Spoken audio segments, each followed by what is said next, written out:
Hyderabad వనస్థలిపురంలోని Sri Vasavi college ముందు విద్యార్థులు తల్లిదండ్రులు ఆందోళన కొనసాగిస్తున్నారు. ఇంటర్ విద్యార్థులకు ఇవాల్టి నుంచే పరీక్షలు ప్రారంభమైన హాల్ టికెట్లు రాకపోవడంతో విద్యార్థులు ఆందోళన చేస్తున్నారు. రోడ్డుపైనే విద్యార్థులు కన్నీళ్లు పెట్టుకున్నారు. 224 మంది విద్యార్థులను కాలేజ్ మేనేజ్మెంట్ మోసం చేసిందని ఆరోపిస్తున్నారు. విద్యార్థులకు స్థానిక రాజకీయ నాయకులు మద్దతు తెలిపారు. ఏడాదిగా అక్రమంగా కాలేజీ నడుపుతున్నా పట్టించుకోకపోవడంపై మండిపడుతున్నారు నేతలు.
వాసవి కాలేజీ ఇష్యూపై ప్రభుత్వం స్పందించింది. కాలేజీ యాజమాన్యంపై చర్యలు తీసుకుంటామన్నారు విద్యాశాఖ మంత్రి కడియం శ్రీహరి. వాసవి కాలేజ్ విద్యార్థులకు ఈ ఏడాది వృధా కాకుండా చూస్తామన్న కడియం ఎంసెట్ రాసే వెసులుబాటు కల్పిస్తామన్నారు. విద్యార్థులు ఆందోళన చెందవద్దని భరోసా ఇచ్చారు.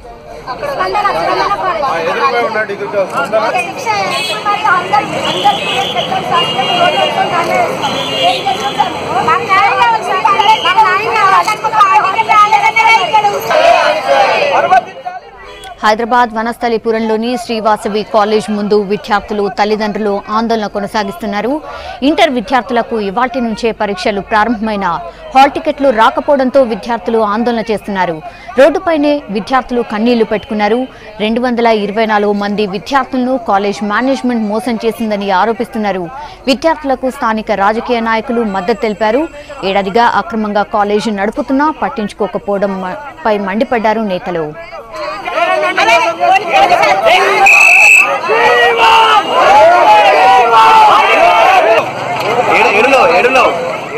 మరోవైపు ప్రభుత్వం స్పందించింది. వాసవి కాలేజీ ఇష్యూపై కాలేజీ యాజమాన్యంపై చర్యలు తీసుకుంటామన్నారు విద్యాశాఖ మంత్రి కడియం శ్రీహరి. వాసవి కాలేజ్ విద్యార్థులకు ఏడాది వృధా కాకుండా చూస్తామన్నారు. ఎంసెట్ రాసే వెసులుబాటు కూడా కల్పిస్తామన్నారు. విద్యార్థులు ఆందోళన చెందవద్దని భరోసా కూడా ఇచ్చారు.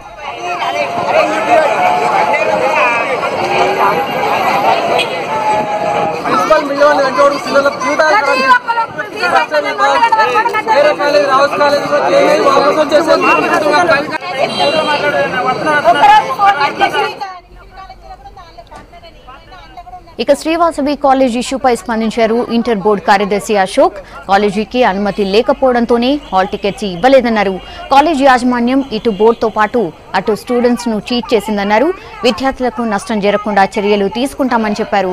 ఇటు రాష్ట్ర వ్యాప్తంగా ఇంటర్ పరీక్ష ప్రశాంతంగా జరుగుతోందన్న అధికారులు అన్ని కేంద్రాల్లో ఇబ్బందులు లేకుండా ఏర్పాట్లు చేశామన్నారు. మధ్యాహ్నం మా దగ్గర కొందరు పేరెంట్స్, వాసవి కాలేజ్ విద్యార్థుల పేరెంట్స్ మా దగ్గర రావడం జరిగింది. వారు వచ్చి మా పిల్లలకు హాల్ టికెట్ రాలేదు అని చెప్పడం జరిగింది. అయితే అప్పుడు మేము ఏం జరిగింది అని అడిగాము. అయితే ఇట్లా మా పిల్లలకి ఎవరికి హాల్ టికెట్ రాలేదు, మేమంతా కూడా ఫీజు పే చేశాము అని అన్నారు. అయితే ఇక్కడ వెరిఫై చేస్తే మా దగ్గర వాళ్ళు ఫీజు పే చేయలేదు. కాబట్టి అట్లా యాజమాన్యం ఫీజు వసూలు చేసి మాకు బోర్డుకి కట్టలేదు. కాబట్టి వాళ్ళు రికార్డులు ఎగ్జామినేషన్ గోయింగ్ స్టూడెంట్లు లేరు, అందుకే వాళ్ళకి హాల్ టికెట్ జనరేట్ కాలేదు. ఈ విధంగా బోర్డుకు చీట్ చేయడం జరిగింది. అటు తర్వాత మళ్ళీ బోర్డుకి చీట్ చేయడం జరిగింది.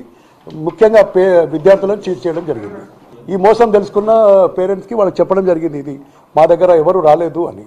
తర్వాత నిన్ననే వాళ్ళు చెప్పేది ఏంటంటే సెకండ్ ఇయర్ స్టూడెంట్స్ కూడా ఉన్నారు, ఫస్ట్ ఇయరే కాదు అని కూడా ఆ విషయం కూడా నిన్ననే మా దృష్టికి తీసుకొచ్చారు. ఈ విధంగా పేరెంట్స్ కానీ పిల్లలు కానీ ఎవ్వరూ మా దగ్గర రాలేదు. మరి 28th 31st 2 రోజులు కూడా ఎన్వైరన్మెంటల్ ఎడ్యుకేషన్ జనవరిలో అయింది. అది మ్యాండేటరీ ఎగ్జామ్, 20% ఉంటుంది. ఆ ఎగ్జామ్కి కూడా రాలేదు, వాళ్ళకి అనుమానం రాదు. ఆ పిల్లలు ఎవరు, పిల్లలు కానీ పేరెంట్స్ కానీ ఎవరు వచ్చి మమ్మల్ని అడగలేదు. ఏం సార్ మాకు హాల్ టికెట్ రాలేదు, మా పిల్లలు ఎవరు రాయలేదు, మరి తోటి పిల్లలు వేరే విద్యార్థులు వేరే కాలేజీలో రాస్తున్నారు అని ఎవరు రాలేదు. పేరెంట్స్ ఒక్కరు కూడా రాలేదు. తర్వాత ప్రాక్టికల్స్ జరిగాయి. 100 మార్కులలో 30 మార్కులు ఉంటాయి సైన్స్లో. ఆ ప్రాక్టికల్స్ 4 ప్రాక్టికల్స్ ఉంటాయి సైన్స్కు. అలాంటప్పుడు ఏ ఒక్క ప్రాక్టికల్ కూడా ఎవరు విద్యార్థులు అప్పుడు కానప్పుడు వాళ్ళకు కూడా అనుమానం రాదు కదా, పిల్లలకు కానీ పేరెంట్స్ కానీ. మరి వేరే కాలేజీలో ప్రాక్టికల్ జరుగుతున్నాయి, మరి మన కాలేజీలో లేదు, మరి ఏమైనా మోసం ఉందా అని వాళ్ళు కూడా తెలుసుకోలేదు. ఎవరు రాలేదు. నిన్న పేరెంట్స్ 3 వచ్చారు, అకస్మాత్తుగా వచ్చి బాధపడుతున్నారు. మాకు చాలా బాధలో చెప్పారు, ఇట్లా మాకు మోసం జరిగింది సార్, అన్యాయం జరిగింది, మాకు హాల్ టికెట్లు ఇప్పిస్తా అంటున్నాడు కానీ ఇవ్వలేదు అని. ఇది జరిగిన విషయం. శ్రీ కడియం శ్రీగారితో కూడా మాట్లాడడం జరిగింది. వారు ఈ విషయంలో విద్యార్థులకు అభయం ఇస్తున్నారు. మరి ముఖ్యంగా ఏమంటున్నారంటే, వాసవి కాలేజ్ విద్యార్థులకు అభినయం అంటే విద్యార్థుల భవిష్యత్తు దృష్ట్యా మనం ఈ అకాడమిక్ ఇయర్ వృధా కాకుండా చూసుకుంటాం. నిన్న మధ్యాహ్నం మా దగ్గర కొందరు పేరెంట్స్, వాసవి కాలేజ్ విద్యార్థుల పేరెంట్స్ మా దగ్గర రావడం జరిగింది. వారు వచ్చి మా పిల్లలకు హాల్ టికెట్ రాలేదు అని చెప్పడం జరిగింది. అయితే అప్పుడు మేము ఏం జరిగింది అని అడిగాము. అయితే ఇట్లా మా పిల్లలకి ఎవరికి హాల్ టికెట్ రాలేదు, మేమంతా కూడా ఫీజు పే చేశాము అని అన్నారు. అయితే ఇక్కడ వెరిఫై చేస్తే మా దగ్గర వాళ్ళు ఫీజు పే చేయలేదు. కాబట్టి అట్లా యాజమాన్యం ఫీజు వసూలు చేసి మాకు బోర్డుకి కట్టలేదు. కాబట్టి వాళ్ళు రికార్డులు ఎగ్జామినేషన్ గోయింగ్ స్టూడెంట్లు లేరు, అందుకే వాళ్ళకి హాల్ టికెట్ జనరేట్ కాలేదు. ఈ విధంగా బోర్డుకు చీట్ చేయడం జరిగింది. తర్వాత మళ్ళీ బోర్డుకి చీట్ చేయడం జరిగింది.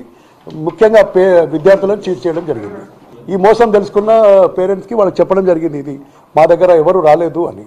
తర్వాత నిన్ననే వాళ్ళు చెప్పేది ఏంటంటే సెకండ్ ఇయర్ స్టూడెంట్స్ కూడా ఉన్నారు, ఫస్ట్ ఇయరే కాదు అని కూడా, ఆ విషయం కూడా నిన్ననే మా దృష్టికి తీసుకొచ్చారు. ఈ విధంగా పేరెంట్స్ కానీ పిల్లలు కానీ ఎవ్వరూ మా దగ్గర రాలేదు. మరి 28th 31st 2 రోజులు కూడా ఎన్వైరన్మెంటల్ ఎడ్యుకేషన్ జనవరిలో అయింది. అది మ్యాండేటరీ ఎగ్జామ్, 20% ఉంటుంది. ఆ ఎగ్జామ్కి కూడా రాలేదు, వాళ్ళకి అనుమానం రాదు. ఆ పిల్లలు ఎవరు, పిల్లలు కానీ పేరెంట్స్ కానీ ఎవరు వచ్చి మమ్మల్ని అడగలేదు. ఏం సార్ మాకు హాల్ టికెట్ రాలేదు, మా పిల్లలు ఎవరు రాయలేదు, మరి తోటి పిల్లలు వేరే విద్యార్థులు వేరే కాలేజీలో రాస్తున్నారు అని ఎవరు రాలేదు. పేరెంట్స్ ఒక్కరు కూడా రాలేదు. తర్వాత ప్రాక్టికల్స్ జరిగాయి. 100 మార్కులలో 30 మార్కులు ఉంటాయి సైన్స్లో. ఆ ప్రాక్టికల్స్ 4 ప్రాక్టికల్స్ ఉంటాయి సైన్స్కు. అలాంటప్పుడు ఏ ఒక్క ప్రాక్టికల్ కూడా ఎవరు విద్యార్థులు అప్పుడు కానప్పుడు వాళ్ళకు కూడా అనుమానం రాదు కదా, పిల్లలకు కానీ పేరెంట్స్ కానీ. మరి వేరే కాలేజీలో ప్రాక్టికల్ జరుగుతున్నాయి, మరి మన కాలేజీలో లేదు, మరి ఏమైనా మోసం ఉందా అని వాళ్ళు కూడా తెలుసుకోలేదు. ఎవరు రాలేదు. నిన్న పేరెంట్స్ 3 వచ్చారు, అకస్మాత్తుగా వచ్చి బాధపడుతున్నారు. మాకు చాలా బాధలో చెప్పారు, ఇట్లా మాకు మోసం జరిగింది సార్, అన్యాయం జరిగింది, మాకు హాల్ టికెట్లు ఇప్పిస్తా అంటున్నాడు కానీ ఇవ్వలేదు అని. ఇది జరిగిన విషయం. శ్రీ కడియం శ్రీగారితో కూడా మాట్లాడడం జరిగింది. వారు ఈ విషయంలో విద్యార్థులకు అభయం ఇస్తున్నారు. మరి ముఖ్యంగా ఏమంటున్నారంటే, వాసవి కాలేజ్ విద్యార్థులకు అభినయం అంటే విద్యార్థుల భవిష్యత్తు దృష్ట్యా మనం ఈ అకాడమిక్ ఇయర్ వృధా కాకుండా చూసుకుంటాం.